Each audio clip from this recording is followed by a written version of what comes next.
জিতের দাপটে উত্তর কলকাতার শ্যামবাজারের মানুষ কিন্তু জাস্ট পাগল হয়ে উঠেছে। হ্যাঁ, আপনারা ঠিকই শুনছেন, খাকি দ্য বেঙ্গল চ্যাপ্টার যে ছবিতে কিন্তু বেশ আগে মানে বেশ কয়েকদিন আগে অবধি আমরা কানাঘোষা শুনেছিলাম যে জিদ্দা থাকছেন, জিদ্দা হয়তো শুটিং শুরু করে দিয়েছেন, তবে জিদ্দার তরফ থেকে অফিসিয়ালি কিন্তু কোনো নিউজ ছিল না। তবে শুটিংয়ের কিন্তু কিছু দৃশ্যপট ভাইরাল হয়েছে, আমাদের সামনে উঠে এসেছে এবং বেশ কিছু নিউজ আপডেট কিন্তু আমাদের সামনে বারবার করে উঠে আসছে। নমস্কার বন্ধুরা, শাহ টকিজে আপনাদের সকলকে স্বাগত। আমি আকাশ এখন খাকি দ্য বেঙ্গল চ্যাপ্টার নীরজ পান্ডের প্রজেক্ট ওয়েব সিরিজ। আপনারা জানেন যে খাকির প্রথম পার্টের পরে সেকেন্ড সিজন তৈরি হচ্ছে এবং এখানে কিন্তু আমরা জিৎ, প্রসেনজিৎ, মিঠুনদার ছেলে আর কি মিমো, অন্যদিকে আমরা পরমব্রত, শাশ্বত, প্রচুর প্রচুর বড় একটা কাস্টিং কিন্তু রয়েছে। তো জিতের শুট যে সময়টা আর কি সেটাকে ধরা হয়েছে মেনলি আনন্দবাজার অনলাইনে।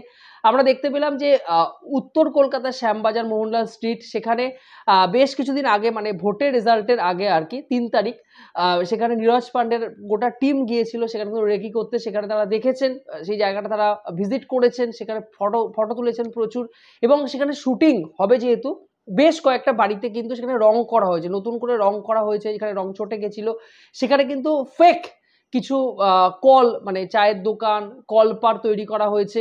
তারপরে সেখানে সাইনবোর্ড টাঙানো হয়েছে, কিছু বাড়ির সামনে নকল কিছু সাইনবোর্ড টাঙানো হয়েছে যাতে শ্যুট করতে সুবিধা হয়। এবং আমরা দেখতে পেয়েছি দুদিন আগে কিন্তু সেখানে জিদ্দা ছিলেন, জিদ্দা এসছিলেন এবং সেখানে কিন্তু শ্যুট সেরে গেছেন। অর্থাৎ জিদ্দার যে মেন পার্ট ছিল আর কি, জিদ্দা সেই রাস্তা দিয়ে হেঁটে আসছেন, শ্যামবাজারের মোহনলাল স্ট্রিট থেকে তিনি হেঁটে আসছেন। অন্যদিকে আমরা দেখতে পাচ্ছি তাকে ঘিরে রয়েছে বেশ কয়েকজন পুলিশ কর্মী, যদিও তারা আসল নন, সিনেমায় অভিনয় করেন নকল পুলিশ কর্মী, হাতে বড় বন্দুক রয়েছে, লাঠি রয়েছে। জিদ্দা হেঁটে আসছেন, জিদ্দার সাথে সাথে ড্রোন, ওপর থেকে ড্রোন শট নেওয়া হয়েছে কিছু, তার সাথে কিন্তু সামনে এবং পেছনে ক্যামেরা সেট ছিল এবং নাচ গানের কিছু দৃশ্যপট রাখা হয়েছিল। তো আমার মনে হয় মেবি সেখানে ওই যে সেই সময়কালটা তুলে ধরার জন্য, কারণ এখানে কিন্তু একটা শহীদ বেদি তৈরি করা হয়েছে যেখানে জন্মসাল এবং মৃত্যুসাল হিসেবে 70-এর দশক থেকে 20 শতক অব্দি রাখা হয়েছে। অর্থাৎ সেই সময়কালকে, সেই সময়ের কলকাতাকে কিন্তু মেনলি তুলে ধরার চেষ্টা করা হয়েছে। জিদ্দাকে আমরা দেখতে পারবো। তো আমি তো ভেরি এক্সাইটেড সিরিজে দেখতে পাবো বলে জিদ্দাকে প্রথমবার। এবং অন্যদিকে এখানে জিদ্দার যে ক্যারেক্টারটা আর কি, জিদ্দার যে চরিত্রটা, মানে জিদ্দা কিন্তু আপনারা যদি দেখেন যে মেদ ঝরিয়ে ফেলেছে অনেকটা, দাঁড়িয়ে একদম শুধুমাত্র গোপ রয়েছে, দেখতে জাস্ট দুর্দান্ত লাগছে, জাস্ট দুর্দান্ত। অনেকে তো বলছে শত্রু সেই লুক যেন ফিরে এসেছে। অবভিয়াসলি তাকে হয়তো আরও ভালো অন্যরকম আরও কিছু ক্যারেক্টারে আমরা দেখতে পারবো, অনেক স্ট্রং একটা ক্যারেক্টারে দেখতে পারবো, পুলিশ অফিসারের ভূমিকায় থাকছেন।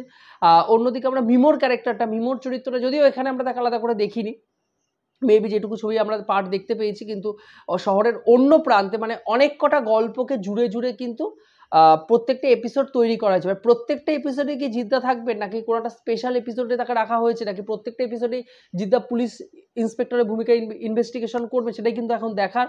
কিন্তু বাংলার বড় বড় তাবড় অভিনেতাদের এখানে নেওয়া হয়েছে। তো আমার মনে হয় যে হিন্দির দর্শক, বড় স্কেলের দর্শক কিন্তু এই সিরিজটা দেখবেন এবং উপভোগ করতে পারবেন। যাই হোক, শহরে জিদ্দা এসেছিলেন, বলা হচ্ছে এবিপি আনন্দের অনলাইন সাইটে বলা হচ্ছে যে বাড়ির ওপর থেকে, দোতলার ওপর থেকে, 3 তলার ওপর থেকে দর্শক, বিশেষ করে মহিলা দর্শক যারা ছিলেন আর কি, জিদ্দার ফ্যান, তারা কিন্তু বাজ ফেলে আর কি ওপর থেকে উকিঝুঁকি মারছিলেন। তারপর জিদ্দা যখন শ্যুট শেষ হলো, একদম শেষ মুহূর্তে যখন প্রায় দুপুর গড়িয়ে আসছে আর কি, জিদ্দা কিন্তু একবার হাত মেলেন সবার সাথে, ওপর থেকে একবার হাত দিয়ে ওপরে সবাইকে অভিবাদন জানান। অন্যদিকে হাসি মুখে কিন্তু জিদ্দা তার যে মেনলি আর কি ড্রেসিং রুম আর কি সেখানে চলে যান আর কি। তো বেশ কয়েকটা দৃশ্যপটে শ্যুট হয়েছে, আগামী দিনে আরও বেশ কয়েকটা শ্যুট হবে।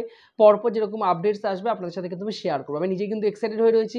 জিদ্দার আমার মনে হয় বুমেরাং যেরকম একটা বেশ ভালো একটা বড় একটা কাজ ছিল, অন্যরকম তাকে একটা চরিত্রে দেখতে পেয়ে। নীরজ পান্ডে তো অবভিয়াসলি, নীরজ পান্ডের কাজ আমরা এর আগেও দেখেছি।